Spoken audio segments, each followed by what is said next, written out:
नमस्कार, मी किरण रोहिदास. आपण पाहत आहात ज्ञानरस टीव्ही मराठी. पाहूयात आजच्या काही ठळक घडामोडी.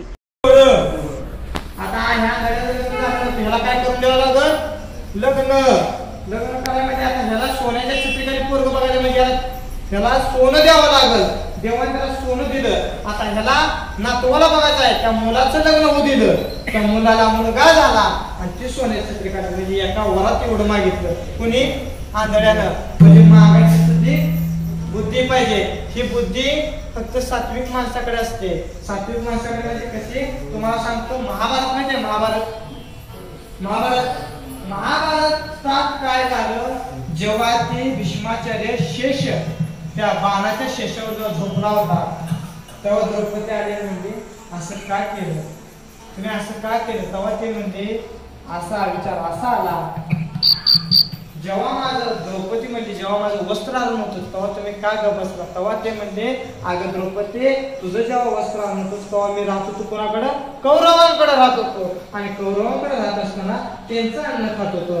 आणि जसं अन्न खात होतो तशी माझी बुद्धी होती ते. म्हणून मी काय केलंय, ज्यावेळी अर्जुनानं मला बाण मारले आणि त्या रक्तातलं ते अन्न बाहेर पडलं, ते गुण बाहेर पडले, तेव्हा मी तुमचा झाला. म्हणजे ते अन्न खातोय हे सुद्धा महत्वाचं आहे.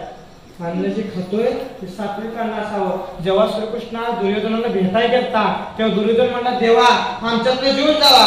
देव म्हणला, मी तुझ्या जेवत नसतो, कारण की तुझा देण्याचा भाव वेगळा आहे. तू मला तुमच्यात यावा म्हणून अन्न वाढतोय. आपण स्वार्थापायी कुणालाच काही मदत करायची नसते. मदत ही निस्वार्थीपणाने करायची असते, त्याच्याकडनं अपेक्षा घ्यायची नसते. मग देवाने काय केलं? त्याच्यापाशी अन्न खाल्लाय, विदुराच्या घरी गेलं. ज्याच्या घरी 28 दारिद्र्य त्याच्या घरी गेलं आणि त्याच्या बायकोला म्हणलं, मला काय आणून द्या, मला काहीतरी जेवाय द्या. विदुराच्या बायकोनं काय सांगावं, आमच्या घरी काहीच नाही. त्यानं पित्याच्या कन्या देवानं कन्या खाल्ल्या. कोणाच्या? विदुरा घरच्या. उच्च नीच काही नाही, भगवंताच्या चरण आहे. विदुराच्या घरच्या देवानं कन्या खाल्ल्या.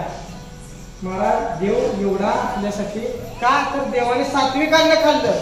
विदुरांच्या मनात कधीच काही पाप नव्हतं. त्यांनी महाभारत चालू असताना सांगितलं, हे असं करू नका. पांडव जे मागते 5 गावं त्यांना देऊन टाका. 5 गावासाठी एवढं करू नका, अख्ख्या कौरव कुळीचा नाश होईल. पण ऐकलं कोणी? महाराज मोठी सांगतात त्यांचं ऐकत जावं, कारण की हे संत सांगतात म्हणजे उगाच सांगत नाहीत. म्हणून संत सांगतात. काय सांगतात? कोणी कन्यापुत्र होती जे सात्विक बुद्धी सात्विक असायची, का तयांचा हरेक वाचे देवा.